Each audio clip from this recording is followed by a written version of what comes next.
우리 시간 하나님 말씀을 함께 보겠습니다. 시편 19편입니다.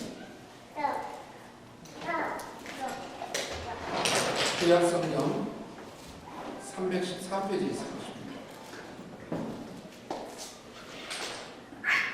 시편 19편 1절부터 14절 말씀을 우리 교독하도록 하겠습니다. 하늘이 하나님의 영광을 선포하고 궁창이 그의 손으로 하신 일을 나타내는도다. 언어도 없고 말씀도 없으며 들리는 소리도 없으나 그의 소리가 온 땅에 강하고 그의 말씀이 세상 끝까지 이르도다. 하나님이 그를 위하여 하늘의 장막을 베푸셨다. 해는 그의 신방에서 나오는 신랑과 같고 그의 길을 가리기 기뻐하는 장사 같아서 하늘은 밑에서 나와서 하늘 곳까지 이르며 그의 여기에서 피할 자가 없도다. 여호와의 율법은 완전하여 영혼을 소생시키며 여호와의 증거는 확실하여 분한 자를 지혜롭게 하며 여호와의 도는 정직하여 마음을 죽게 하고 여호와의 계명은 순결하여 눈을 밝게 하시도다. 여호와를 경외하는 도는 정결하여 영혼까지 이르고 여호와의 법도 진실하여 다 의로우니 금도 많은 순금보다 더 상할 것이며 그와 흰금보다 더 맑도다. 또 주의 종이 이것으로 경고를 받고 이것을 지킴으로 상이 크니이다. 자기 영혼을 매기게 하여 누리고 나를 숨은 험에서 벗어나게 하소서. 또 주의 종에게 고의로 죄를 짓지 말게 하사 그 죄가 나를 주장하지 못하게 하소서. 그리하면 내가 정직하여 그 죄가에서 벗어나겠나이다. 하나님 선지기를 하여 속달하시며 내게 말과 마음의 묵상이 주님 앞에 열려되기를 원하나이다. 아멘. 저는 오늘 본문 말씀을 통해서 다윗이 하나님께 사랑을 받은 이유라고 하는 책으로 함께 말씀을 기도하겠습니다. 아버지 하나님, 이제 주의 백성들이 주의 말씀을 함께 나누니 말씀 가운데 역사하시고 말씀으로 일하시고 말씀으로 주님의 뜻 알리시옵소서. 우리가 말씀 앞에 결단하고 헌신하는 놀라운 역사가 또한 일어나게 도와주옵소서. 예수님의 이름으로 기도드렸습니다. 인간관계 가운데서 우리가 사랑을 받는 기회들이 있습니다. 저도 청년 시절에 사람들이 나를 별로 사랑하지 않는다라고 생각을 해서 사랑받는 비결 12가지 방법 이렇게 그런 관련된 책을 많이 읽어서 책을 많이 읽다 보니까 거기서 공통적으로 사람에게 사랑받는 방법이 나오는데 가장 공통적이고 가장 으뜸이 되는 게 뭔지 아세요? 사람에게 사랑받는 방법. 뭐라고 나왔을까요? 저도 여러분은 또 뭐라고 생각합니까? 태도라고 했어요. 태도. 자세. 인간과 인간 사이에서 어떤 자세와 어떤 태도를 취하느냐에 따라서 사랑을 받을 수도 있고 사랑을 싫어하는 결국 태도 문제. 어떤 쪽이라고 하느니 태도와 자세가 문제라고 합니다. 그런데 이 자세와 태도가 사람에게 사랑받는 원리가 하나님 나라 안에서 하나님과 우리 하나님의 백성들과 관계도 동일하게 적용이 됩니다. 하나님께 사랑을 받으려면 하나님 앞에서 올바른 자세와 태도가 있어야 돼요. 그런데 우리가 너무나 잘 알고 있는 그리고 오늘 본문에 등장하는 다윗이라고 하는 사람은 하나님께 매우 사랑을 받은 사람이었습니다. 축복을 받은 사람이고 위대하게 쓰임받았던 사람이고 은혜를 받은 사람이고 무엇보다도 다윗은 죽을 때까지 하나님께서 뭐라 했냐면 내 마음에 합한 사람이었어요. 너무 마음에 든다고. 나는 얘가 너무 마음에 든다. 그래서 하나님은 다윗을 끝까지 사랑했고 끝까지 축복했고 끝까지 쓰셨어요. 그런데 다윗이 바로 어떤 하나님 앞에서 어떤 태도를 가졌길래 그랬을까? 여러분, 우리가 하나님 앞에 태도라고 했을 때는 너무 추상적이고 너무 포괄적인 넓잖아요. 그런데 다윗이 하나님 앞에서 좋은 태도 가운데 하나가 어떤 태도였냐면은 하나님 말씀 앞에서의 태도입니다. 하나님의 말씀, 성경, 하나님의 말씀 앞에서의 그의 태도를 오늘 본문은 잘 보여주고 있는 것입니다. 그래서 그가 사랑을 받은 거예요. 쓰임을 받게 된 거죠. 자, 본문은 다윗에 의해져서 쓰여졌고 시가 이렇게 전개가 됩니다. 전반부는 이 다윗이 시를 써요. 이 궁창에 뭘 중심으로 쓰냐면은 궁창에 감사합니다. 자리에 앉으면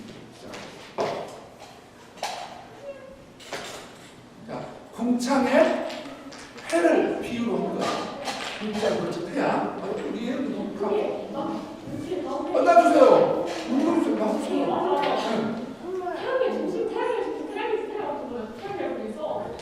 그 성경 공부하면 얼마나 주제 파악을 잘하고요. 그 문제 원리를 잘 캐치해내지 몰라요. 맞아요.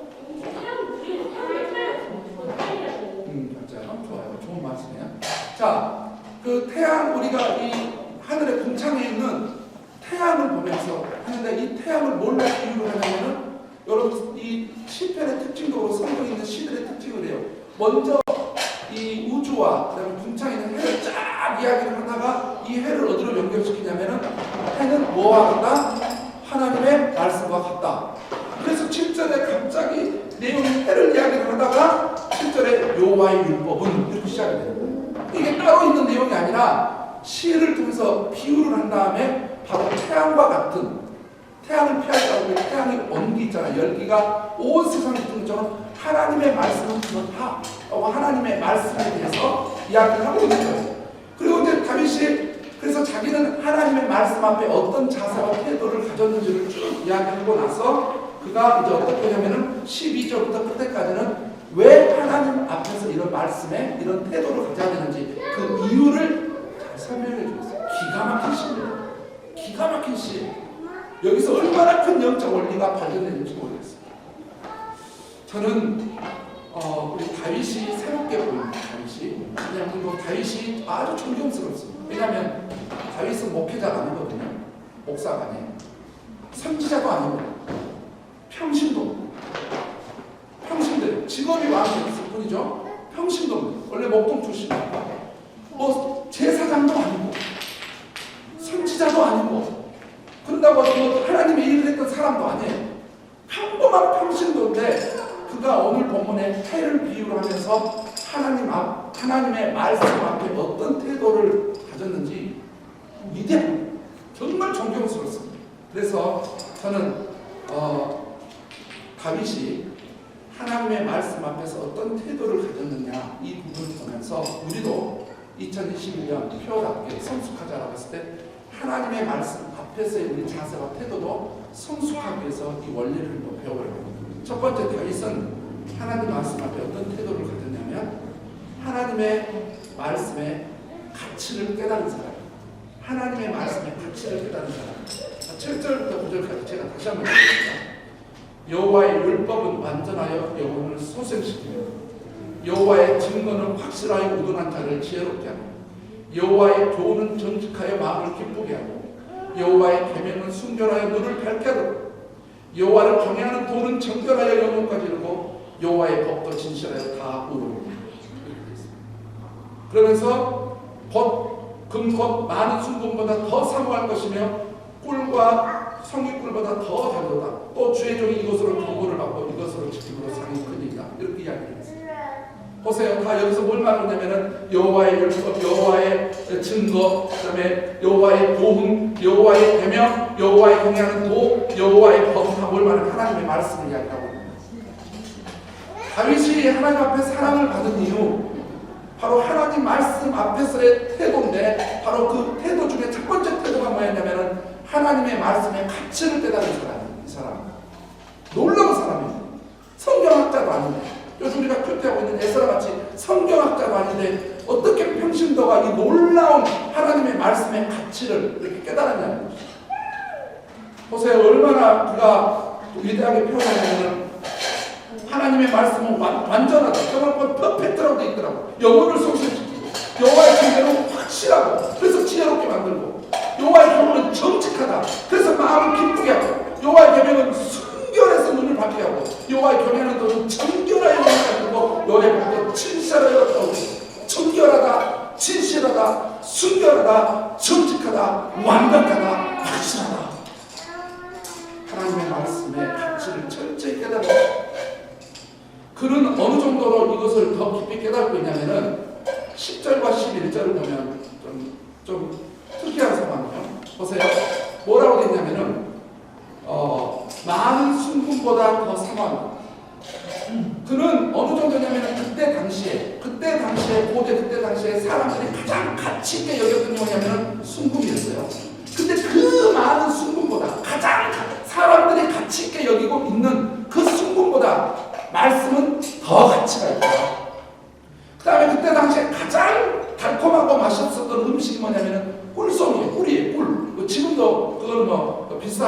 상황입니다만은 여러분 이 다윗은 자기가 자기까지 먹어보는 어떤 꿀보다도 이 말씀이 자기 영혼에 꿀보다 더 달콤한 꿀보다 훨씬 달콤하게 느껴지는 게 하나님의 말씀이었다.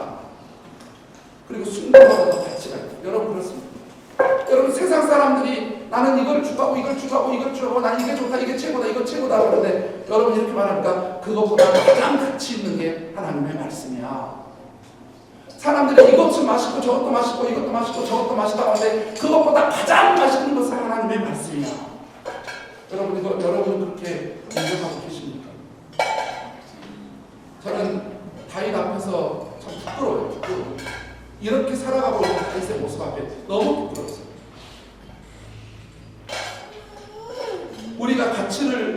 내가 가치를 두고 있고 우리가 가치를 두고 있는 게 뭘까? 나는 도대체 무엇에 가치를 두고 있나? 라고 했을 때 여러분이 가치를 두고 있는 것에 대해서 여러분을 뭔지를 진단하는 방법이 있어요.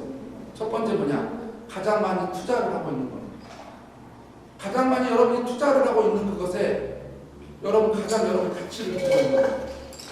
그 다음에 여러분이 가장 많은 말을 하고 있는 게 여러분이 가치를 두고 있는 거예요. 여러분 대화를 할 때 어떤 말을 많이 하는가? 그 다음에 여러분이 가장 많은 생각을 할 때 생각하고 있는 것. 그리고 여러분 마음속으로 가장 자꾸 자기하고 그러게 여러분의 가치, 가장 중요한 가치, 밸류라는 거죠.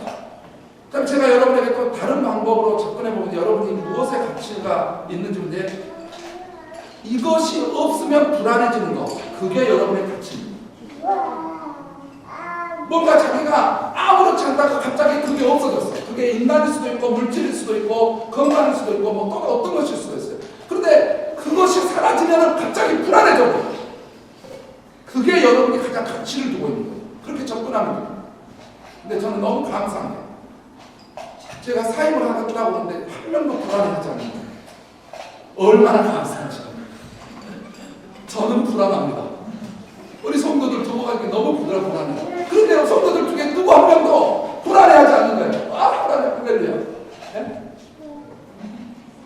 여러분, 우리가 가치를 두고 있는 게 뭔가라고 할 때 또 접근하는 방법이 있대요. 뭐냐면은 자기 자식에게 무엇을 많이 말을 하고 있는가. 그게 자기의 가치라는 거예요. 여러분 자녀들에게 뭔가 이야기하고 있죠. 그게 여러분이 가장 가치 있게 여기는 거예요. 그러면 여러분 뭔가를 딱 나올 거예요. 그런데 다윗은 그것이 하나님의 말씀이었어요. 사람들은 돈을, 어떤 사람은 먹는 것, 향락, 동영상, 소유 하는 것, 명예, 안락, 이성, 성공 등등 어떻게 하나님의 말씀이 먹는 것만도 못하고 하나님의 말씀이 동영상만 못하고 이 하이테크 시대에 하나님의 말씀은 저 어디 먼지가 쌓여져 있고 어디 있는지도 성경이 어디 있는지도 모르는데 내 옆에 주님도 아닌데 항상 내 옆에 동영상이 있고 셀폰이 있어서 어떻게 하나님의 말씀이 하이테크만치도 못하는 그리고 현대인들이 하나님의 말씀 이 하나님의 말씀 성경을 통해서 하이터치를 받는 게 아니라 미디어라든지 기계 이런 걸 통해서 터치를 받고 먹는 걸 통해서 터치를 받고 이런 시대에 우리는 살아가고 있습니다. 하나님께 사랑을 받았던 다윗 하나님 끝까지 하나님께서 다윗을 쓸 수밖에 없었던 것은 바로 뭐냐면 다윗은 하나님의 말씀의 가치를 이 세상 사람들이 그 어느 것보다 가치 있다고 여기고 생각하는 것보다 그 위에다 두고 있었다. 그러면 우리 그리스도인들이 가치를 여기는 데 있어서 이 밸류 문제 있잖아요. 가치를 여기는 데 있어서 어떤 것을 우리가 가치를 부여해야 되느냐, 무엇에다 가치를 두고 살아야 될 것인가 굉장히 많은 생각을 해야 됩니다. 어제도 한 청년하고 우리 여기 우리 교회 아직 예전에 다닐 때 아직은 연합이 안 되고 있는 청년하고 아주 긴 시간 동안 오후 내내 철학적인 질문을 하고 또 막 질문을 했어요. 그래서 우리 좀 이렇게 대화 좀 어른답게 해보자고 이제 이런저런 많은 이야기를 했는데 그때도 적당 이야기가 나왔었어요. 여러분은 여러분 인생에 내 인생에 가장 가치 있는 이 가치를 밸류 있잖아요. 무엇에다가 여러분 가치를 두고 것입니다. 우리 그리스도인들은 하나님의 백성들은 무엇에다 가치를 두어야 되나? 여러분, 우리는 예수 그리스도 믿는 사람들은 그 가치를 어디에 둬야 되냐면 영원한 것에 둬야 됩니다. 영원한 것. 이 땅에서 끝나는 것이 아니라 천국하고 연결되는 거예요. 우리가 죽었는데도 천국에 가서도 여전히 연결되는 것은 정말 영원한 거고 가치 있는 거예요. 그래서 이 땅에서 끝나버리는 거죠. 물질도 끝, 집도 끝, 먹는 것도 끝, 향락도 끝, 이것저것 다 끝. 이성적인 사랑도 끝, 멜로도 끝, 로맨스 다 끝. 그러면 영원한 게 뭐예요? 성경에서 영원한 것 세 가지를 정확하게 이야기하고 있습니다. 뭐가 영원합니까? 영원하신 하나님, 우리 하나님이 영원하십니다. 두 번째, 천지는 없어지겠으나 내 말은 절대 사라지지 않는다는 하나님의 말씀이 영원한 것입니다. 세 번째, 인간의 영혼이 영원합니다. 그래서 천국 아니면 지옥에서 영원히 사는 거예요. 절대로 인간의 영혼은 끝나지 않습니다. 천국에서 영원히 주님과 함께 위로를 받고 지옥에서 영원히 고통을 받던 인간의 영혼은 영원합니다. 그래서 저는 젊은 시절부터 이 영원한 것, 하나님과 하나님 말씀과 인간의 영혼을 위해서 영원한 것을 살아왔으면 좋겠다. 그럴 때 저는 개인적으로 모든 사람이 그렇게 사는 건 아니지만 그래서 하나님 저를 불러만 주시면 주님 제 인생을 통째로 드리겠습니다. 그래서 19살 때 소명 받아서 지금 33년을 지금 걸어 주의 일이죠. 여러분, 하나님의 말씀의 가치를 깨달으시길 바랍니다. 하나님의 말씀이 영원하다. 다윗은 이 하나님의 말씀의 가치를 깨달은 사람. 두 번째, 다윗은 하나님의 말씀 앞에 어떤 태도를, 어떤 어티튜드를 가지고 있었느냐? 하나님의 말씀을 사모했습니다. 10절을 볼까요? 여호와를 경외 10절이에요. 금이 곧 많은 순금보다 더 사모할 것이며 꿀과 송이꿀보다 더 달도다. 여기서 사모합니다.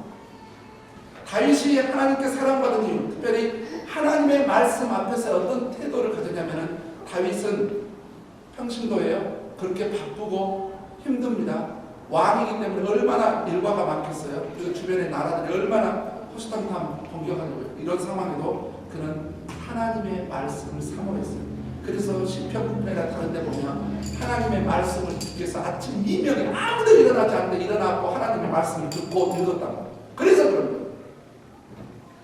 하나님의 말씀을 사모한 사람. 여기 사모한다라고 하는 이야기 보니까 NIV에는 이게 어떻게 되냐면은 뭐라고 하냐면은 값비싼 고귀한 뭐랄까는 이 말씀에 어떤 가치를 두겠다 이렇게 되어 있지만은 원문하고 좀 더 가까운 NSS에서는 뭐냐면 이 디자이어라고 되어 있다는 거죠. 여러분 디자이어가 뭡니까? 욕망이잖아요. 막 욕망, 막 목에 욕구를 부리자 이런 거잖아요. 근데 디자이어라고 그래요. 그럼 이게 뭐냐면은 마치 다윗은 도둑이 어떤 기사에 가서 물건을 훔치려고 하는 그런 심정. 너무 배고픈 동물이 뭔가 짐승을 잡아먹으려고 한 것처럼 너무 어떤 필요한 것이 있을 때 예를 들어서 이런 거죠.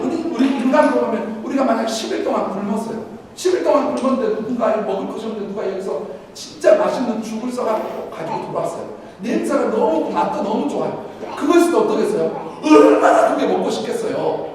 근데 다윗이 바로 이냐면은 디자이너를 쓴 거 뭐냐면은 하나님의 말씀을 사모하는데 마치 뭘 퇴치할 것처럼 뭔가를 막 빼앗아야 될 것처럼 그런 심정을 가지고 하나님의 말씀을 사모했다. 여러분에게는 그리고 저에게는 이런 마음이 있나요? 하나님의 말씀에 대해서 진짜 이런 사모함이 있나요? 그는 오직하면 꿀송이보다 달다고 그랬어요. 이게 딱 맛을 봤더니 와 진짜 꿀송이보다. 제가 이제 우리 섬김 예배 때도 박신영 집사님에게 양해 구하고 죄송하다고 이야기했는데 돌아가신 김정근 집사님 있잖아요. 한의식 때문에 밴쿠버에 병원했을 때 제가 이제 신방을 보냈어요. 그냥 신방을 보냈는데 목사님 옥상으로 올라가서 교제 좀 해줘. 사람들 가니까 옥상에 올라가고 남자 둘이 장시간 동안 대화를 했어요. 근데 그때 김정근 집사님 그러는 거예요. 그냥 목사님 저는 최근에 이런 성경에 뭐 말씀이 꿀송이보다 달다고 하는데 특히 말씀이 꿀송이보다 달다는 것을 그냥 이렇게 귀로만 봤는데 목사님 그 맛을 느끼고 있습니다. 말씀이 달콤하지 그 말씀은 진짜 꿀소리보다 달달하고 게 나는 이게 뭔지 알겠다. 집사님 그러십니다. 저는 그 맛을 봤다가 점점 맛을 좀 잃어가고 있는데 제가 다시 분발해야 되겠어요. 그래서 같이 교제를 해보는 생각입니다. 여러분, 우리는 무엇을 사모하고 있을까요? 그리고 이 현대인들은 도대체 뭘 사모하고 있을까요? 뭘까요? 도대체 소유일까요? 돈일까요? 좋은 집일까요? 물론 필요할 거예요. 이성일까요? 사랑일까요? 도대체 사람들이 뭘 그렇게 사모할까요? 뭘 그렇게 막 욕망을 부리고 갈망을 하고 있을까요? 그런데 중요한 것은 다윗은 그것이 하나님의 말씀이었다고 하는 사실이죠. 그래서 하나님께서 다윗을 쓰실 수밖에 없었고 사랑할 수밖에 없었고, 제가 아주 존경하는 조지 휘필드라고 하는 우리 침례교 목사님, 이분은 설교의 황제십니다. 얼마나 설교를 잘했는지 이분이 한번 설교를 하면은 그냥 설교를 들으면 예수님 안 믿는 사람이 거의 다 믿게 되고 막 교회들이 막 뛰어나가지고 뒤집어 놀라면서 얼마나 하나님이 강력하게 쓰시는지. 아니 저녁에 설교를 했는데 7시간을 설교를, 아니 5시간을 설교를 했어요. 5시간을 설교를 해서 사람들이 안 가는 거야. 밤 12시가 넘었는데도 사람들이 안 가고, 그때 당시에 말씀이 너무 좋아가지고 5시간이 있는데도 더 해주세요 이래가지고 하다 보니까 설교를 5시간을 했네요. 제가 5시간 하면 몇 명 남아있을까요? 그런데 12시가 끝났는데 그때 있던 성도들이 뭐냐면은 목사님 말씀을 더 해주세요 라고 했어요. 근데 더 하지 말았어야 돼. 근데 말씀을 더 해주라니까 그 성도들 때문에 한 거예요. 설교를 하다가 죽어버려요. 근데 저는 이 조필필드 목사님을 이야기하려고 하는 게 아니라 그 성도들이 어떤 거예요? 영국의 대부흥을 일으켰던 사람들, 그 성도들이었어요. 얼마나 말씀이십니까? 여러분 성경에도 나와 있습니다. 말씀을 사모했던 사람들 나와 있어요. 예수님 당시에는 누가 있었어요? 마리아는 예수 설교를 하면은 꼭 예수님의 가장 가까이 밑에서 예수님의 설교를 열심히 들어본 여인이 있었어. 그 여인 이름은 마리아. 근데 다른 사람들은 예수님이 나는 죽었다가 부활한다고 했을 때 그냥 귓도로 안 듣고 그냥 건성건성 들었는데, 마리아는 워낙 말씀을 자세히 듣다 보니까 예수님이 돌아가시면 돌아가시더라고. 그래서 예수님이, 마리아는 원래 장례법에 의하면 죽은 지 3일 만에 향유를 가져가잖아요. 근데 마리아는 어차피 예수님 돌아가시면 3일 후에 부활하셔버리면 이 향유가 쓰임없네. 그래서 미리 옥합을 깨뜨렸단 말이에요. 그래서 왜냐면 예수님이 부활한다는 사실을 알았기 때문에. 근데 그게 뭐냐면 말씀을 사모했어. 우리가 너무나 잘 알고 있는 데살로니가 교회 성도들, 성경에는 얼마나 그 성도들을 위해 기도했냐면, 사도 바울이 뭐냐면 너희는 하나님의 말씀을 들을 때 사람의 말로 받지 않냐고 하나님의 말씀으로 들었다. 그래서 데살로니가 성도들이 그렇게 하나님의 말씀을 사모해요. 훌륭한 교회였죠. 그런데 우리 교회에 훌륭한 청년 한 명 있어요. 요즘 저랑 열심히 성경 공부하고 있는 우리 청년 이정목 형제가 있어요. 저기 앉아있는데 최근에 예수님 영접하고 너무너무, 그래서 이 밴쿠버 온누리 교회의 스타가 되지 않습니까? 아주 온누리 교회에서 부자되고 있는 젊은 청년인데, 요즘 정목이 양육을 팀을 통해서 양육을 해요. 성경을 어떻게 하고 있냐니까는 매일 엄마랑 성경 5장씩 듣고 있대요. 엄마는 밴쿠버에서 아들은 빅토리아에 있는 같이 있고 있대요.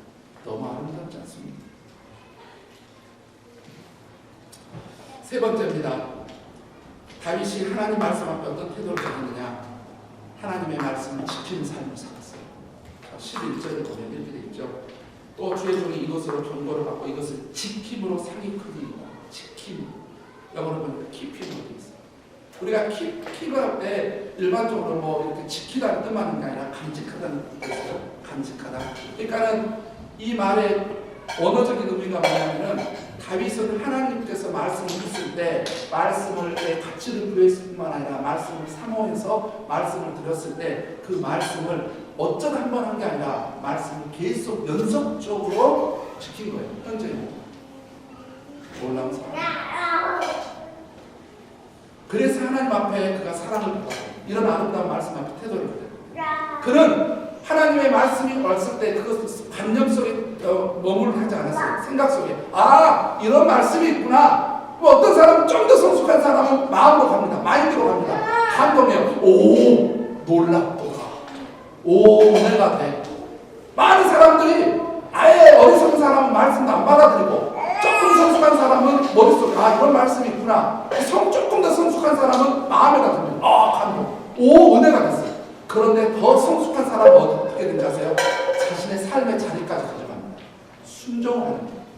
여기까지 가야 돼요. 하나님의 말씀을 순종하고 지키는 것에 대해서는 성경에 엄청난 많은 의의가 있어요. 말씀을 있죠. 제가 그걸 쭉 한번 설명을 해드릴게요. 로마서 5장 19절에 뭐라 했어요? 한 사람이 불순종하면 모든 사람이 죄인 된다 했죠. 한 사람이 불순종하면. 그러니까 로마서 5장 19절 말씀 통해서 보면 하나님의 말씀에 불순종한 게 죄예요. 그러니까 죄의 본질은 어디서 찾아야 되냐? 하나님의 말씀에 순종하지 않는 것입니다. 요한복음 14장 21절을 근거로 했을 때 나의 계명을 가지고 지키는 자라야 나를 사랑하는 자니 말씀의 순종은 뭐냐? 하나님을 사랑한다는 증거입니다. 마태복음 7장 예수님의 산상순 끝에서 예수님 뭐라 했어요? 이제 말씀을 다 한 다음에 그런데 이 내 말을 지키면 반석에 짓는 사람 같고 내 말에 순종하지 않으면 모래에 짓는 사람 같은데 바로 반석 위에 짐 쓴 사람이 지혜로운 사람 아니냐라고 했어요. 그걸 순종하는 사람. 그러니까 말씀에 순종하는 사람은 지혜로운 사람이에요. 신명기 28장 어떻습니까? 말씀에 순종하면 엄청난 복을 누린다고 했어요. 여러분 사무엘상 15장에서는 사무엘이 사울 왕이 뭐라 했습니까? 순종이 제사보다 낫지 않습니까? 그렇게 말했잖아요. 뭐냐? 우리가 형식적으로 그냥 적당히 들으는 이 예배보다 훨씬 중요한 게 뭐냐? 하나님의 말씀에 순종하는 것입니다. 뿐만 아니죠. 로마서 4장을 보세요. 로마서 4장에 아브라함 이야기를 보면서 뭐냐면은 아브라함은 왜 순종을 했어요? 믿음이 있었기 때문에. 하나님의 말씀을 믿었기 때문에. 그래서 순종은 믿음의 증거라고도 말합니다. 요한 3서에서는 뭐라고 하냐면 요한이 영혼이 잘 되는 범사가 잘 되고 네 영혼이 잘 되는데 왜 영혼이 잘 되냐? 너가 말씀에 순종했기 때문에 네 영혼이 잘 됐다고 했어요. 그러니까 결국 하나님의 말씀에 순종할 때 우리 영혼이 잘 돼요. 전도서 12장에서 솔로몬은 뭐라냐면 하나님의 말씀을 지키는 것이 인간의 본분이다라고 이야기를 했어요. 욥기 42장에서 욥은 뭐라고 말합니까? 욥기가 끝나갈 때 내가 전에는 하나님을 귀로만 들었더니 이제는 주님 하나님을 제 눈으로 보는 것 같습니다. 왜 그런지 아세요? 그가 하나님의 말씀에 순종을 해가지고 그 전에는 풍문으로만 들었던 하나님, 근데 그가 하나님의 말씀에 순종을 해봤더니 하나님을 직접 경험을 해봤어요. 하나님을 만났어요. 이게 히브리어로 야다예요. 경험을 통해서 만난 하나님. 이것이 알다라고 하는 어원입니다. 알다라고 하는 것은 경험하다에서 나왔어요. 그러니까 하나님의 말씀에 순종을 해봤더니 하나님이 어떤 분인지를 경험하게 된 거예요. 여러분 하나님을 경험할 수 있는 최고의 기회가 뭐냐? 하나님의 말씀에 순종하는 겁니다. 이게 학연삼의 그 가장 핵심 내용 아닙니까? 그래서 저도 이제 우리 가정을 위해서 기도하는데 이게 윤스 패밀리의 5대 기도 제목이 있어요.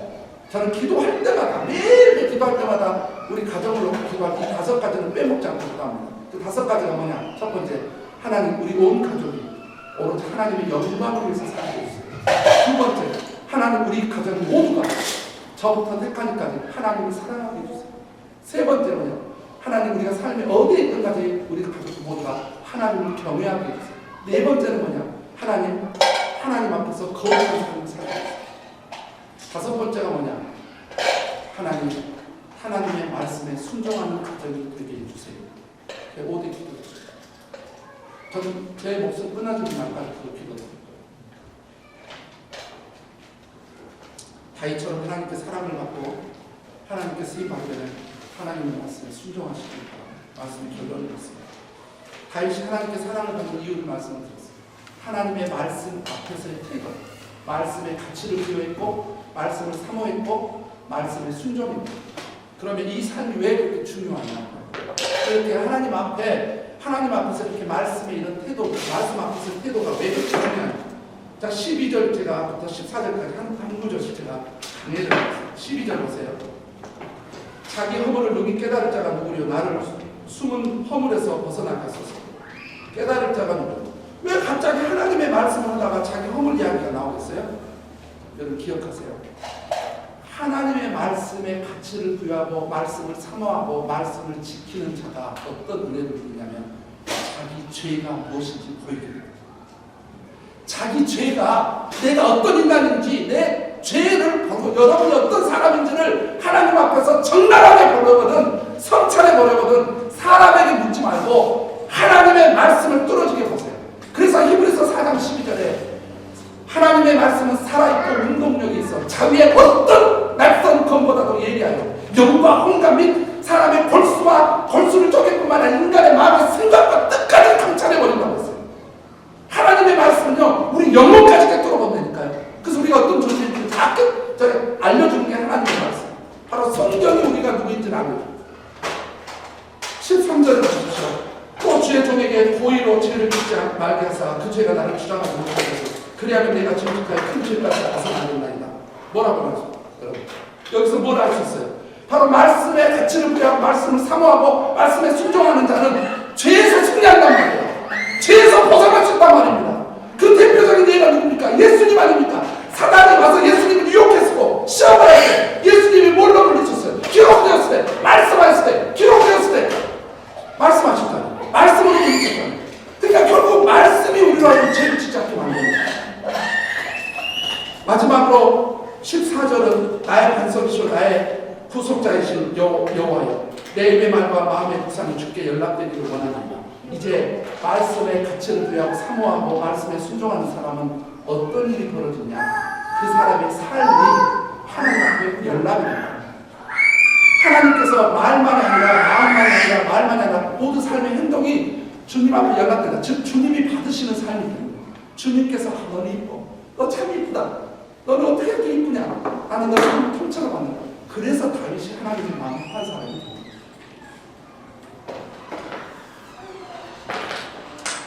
하나님의 말씀 앞에서 아름다운 태도를 가졌을 뿐만 아니라 하나님의 말씀을 통해 늘 자신을 성찰하고 말씀에 근거하여 하나님께서 받으시는 삶을 살기 위해서 몸부림쳤던 다윗. 바로 그 하나님의 말씀을 가치를 부여했고 말씀을 사모했고 말씀으로 살았습니다. 우리 모두 그렇게 살아가시기를 주님의 이름으로 부탁드립니다. 기도하겠습니다. 아버지, 다윗의 신앙, 다윗의 태도가 우리의 삶, 우리의 태도, 우리의 신앙이